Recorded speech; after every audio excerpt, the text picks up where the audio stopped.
Remember that white Bronco? Cruising down the freeway. June '94. Yeah. It felt like the whole world just stopped to watch. O.J. Simpson, right. Yeah. Football hero. Leading police on a chase. That's got to be etched in all our memories, don't you think? No, absolutely. But before the chase, even before the trial, remember there were 2 murders.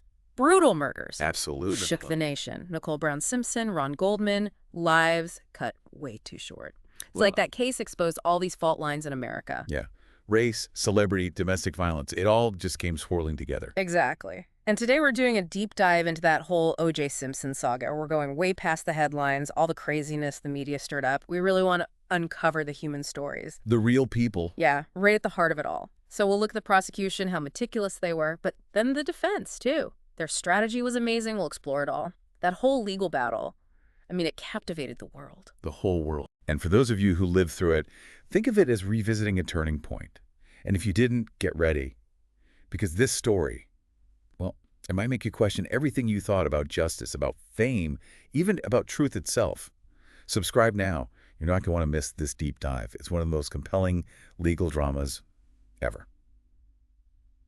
Okay, let's go back, way back to the beginning. Okay. June 12th, 1994. The scene, Brentwood, California. Nicole Brown Simpson and Ron Goldman found murdered. Right outside Nicole's condo. Gruesome discovery. It sent shockwaves I everywhere. remember it like it was yesterday, just disbelief. Yeah. O.J. Simpson, the guy we all loved, football legend, actor, to think he could be involved in something that awful seemed impossible. He really did. It was like the world split in two, right? Some people refused to believe it. They clung to that image of charismatic athlete, couldn't imagine it. But then others saw the signs. Domestic abuse. The whispers were always there. And the evidence. Oh, the evidence. Right from the start. It was hard to ignore. A bloody glove at the crime scene. Inconsistencies in O.J.'s alibi. And when they told him about Nicole, it was like he didn't care. Detached, almost like it didn't faze him. Exactly.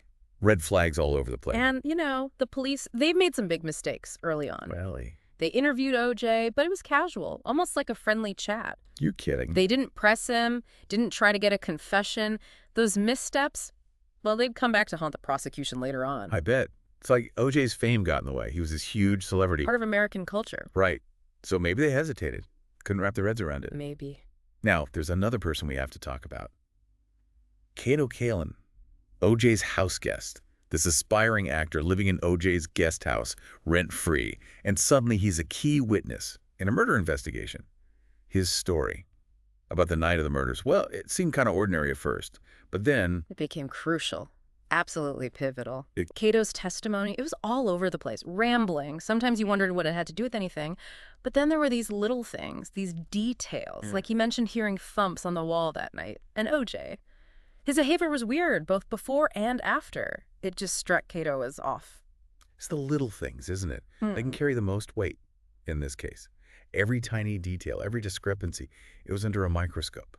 Okay, now let's shift gears a bit to the other side. Marcia Clark, she was the lead prosecutor.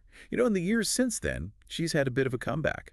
Back then, the media was brutal to her, really unfair. Oh, yeah. But back in '94, the pressure was immense. She had to convince a jury beyond a reasonable doubt. O.J. was guilty. Exactly. And Marcia, she was a force. She was frustrated big time with the LAPD, how they'd handled everything. Yeah. But she was determined. Justice for Nicole and Ron, that's what she wanted. And from day one.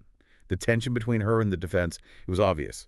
Especially with Robert Shapiro, their lead attorney. You could feel it. Clash of the Titans. And the stakes. As high as it gets. Absolutely, you said it. And then there's the Bronco chase, that slow-speed pursuit. It was on every channel. Millions of people were watching.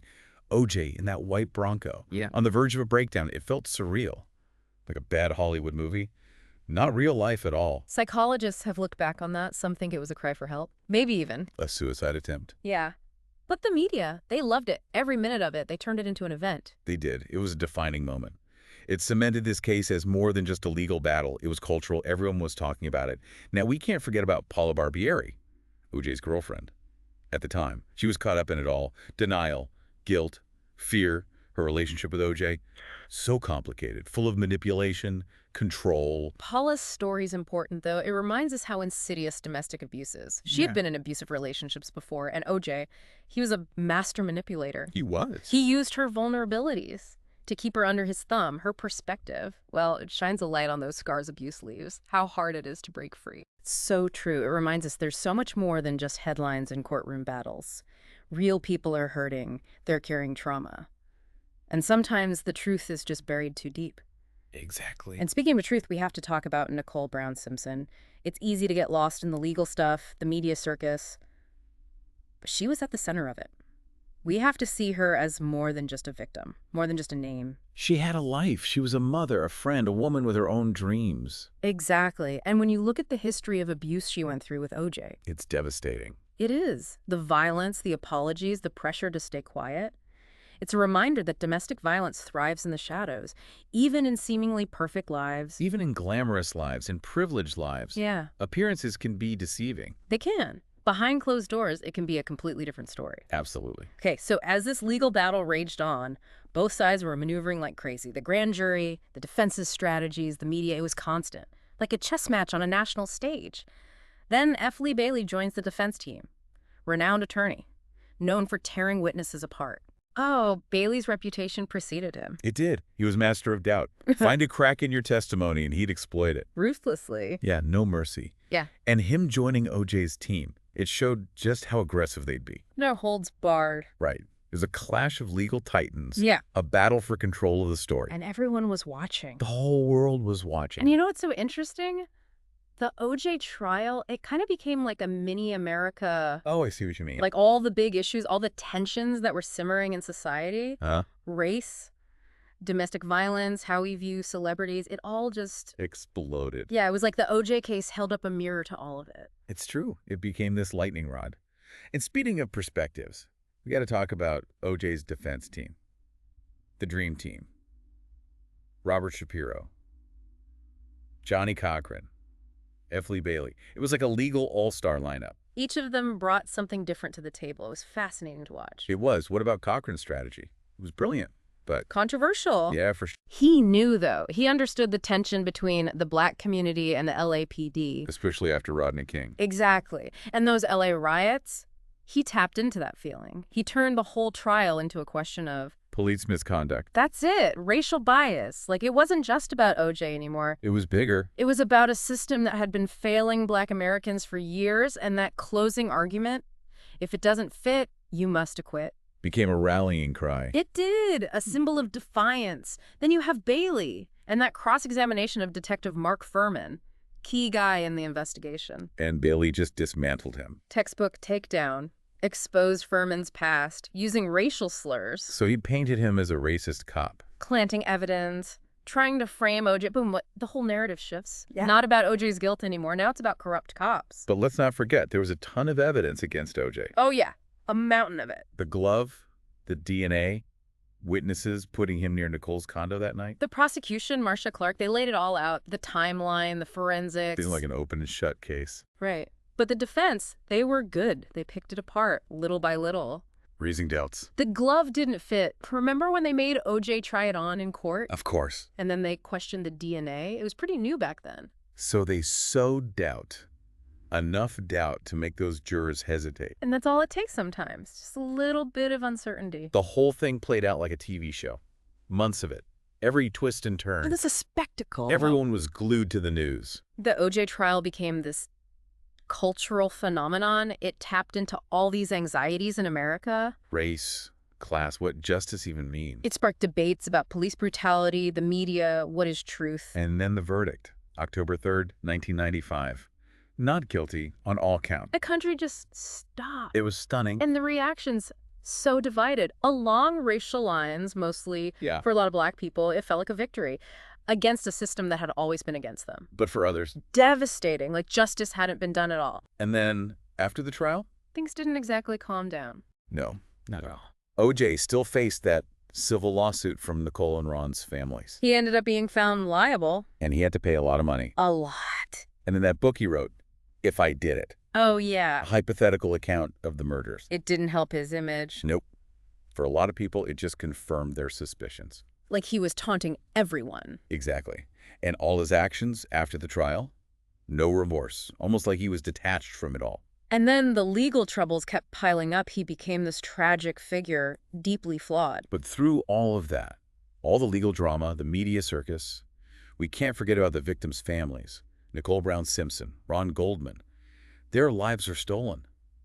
And their stories often get lost in all the noise. They were thrown into this whirlwind, grief, public scrutiny. They had to relive the worst moments of their life over and over. And the cameras are always there. But they kept fighting for justice. Even beyond the criminal trial, they filed that civil suit. They wanted accountability. Recognition of what O.J. had done. Yeah. That he was responsible for their loss. When you look back, the O.J. trial is this huge turning point in American history. No doubt. It exposed all these deep divisions in our society. Yeah. Forced us to confront some really uncomfortable truths. About race, about justice, about how much power, fame, and celebrity really have. And it's a cautionary tale. The pursuit of justice, it's rarely simple. It's messy. And it's tied up with all these social and political forces. It reminds us we got to think critically, question the narratives we're given. And dig deeper. Go beyond the headlines. Find the truth. Okay, we've covered a lot today. We have. The players, the evidence, the strategies, the impact this all had. But before we wrap up, there's a bigger question we need to think about. Knowing everything we talked about, the evidence, the lawyers, all of it, do you think justice was served? Man, that's the question, isn't it? It goes way beyond just guilty or not guilty, you know? Right. The O.J. trial, it was about America itself, you know what I mean? Yeah. Wrestling with its own identity, its own problems. Exactly. Like we had to look in the mirror. And it wasn't always pretty. We had to face some hard truths about race, about class, about how the justice system really works. For who? And for me, what really sticks with you is Nicole Brown Simpson. Her story. It's just heartbreaking. This woman's life cut short. It reminds us about the real cost of domestic violence. It does. Nicole's story, it's more than just headlines, you know? It makes us keep talking about this stuff. It does. Challenge the systems that are supposed to protect people but don't. Support the survivors. This whole deep dive, it's been quite a journey. It has. Reliving this moment, it shaped us, culture, everything. Shaped how we see the world. It reminds us that history isn't just something in a book. It's alive. It's part of us, shapes how we understand things. And we got to learn from it, right? Absolutely. We have to. These moments, they force us to think. And hopefully that leads to real change. Yeah. The stuff the O.J. trial brought up, racial injustice, domestic violence, the media, that's all still happening today. We got to stay aware, stay involved. To make things better. To build a world that's more fair, more just. Yeah. For everyone. Couldn't have said it better myself. So to everyone listening, keep digging into this story. Ask questions. Challenge what you think you know. The O.J. saga, it's messy. It's full of contradictions. But it reminds us that finding truth and justice, that's a journey. It never really ends. And along the way, we can't forget Nicole Brown Simpson, Ron Goldman. We can't. Their stories, they got to push us to make a difference. They have to. A reminder that every life matters. And violence, it leaves scars on everyone. Well, thank you all for joining us on this deep dive. It's a story that keeps on echoing. It does. A reminder that the past is always with us. Mm. And fighting for justice. That's on all of us.